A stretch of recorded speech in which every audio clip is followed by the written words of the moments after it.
அவன் முன்னாள் வரக்கூடியவா போட்டு போட்டா அவை முன்னாள் வரக்கூடியவோ என்ன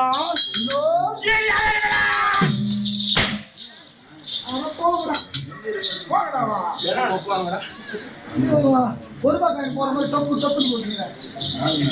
அவர் 24 சக்தி ஆண்டு வரக்கூடியவன் குறைந்து சக்கரவர்த்தி பரங்காபுரி சாரன் பரங்க சத்யாஸ்வரன் நதி வட்டாரங்கள் எடுத்தவன் மிட்டாய் இல்லடா தாமரை கட்டுதார் மிட்டாதாரர்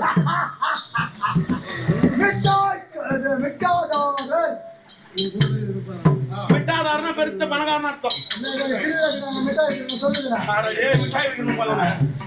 மிட்டாதாரர் ஆகாயமாக பட்டு இறங்கினாலும் சிரமாக பட்டது பனங்காமுடி சேகரன் சத்தியேஸ்வரன் மந்திரத்தான்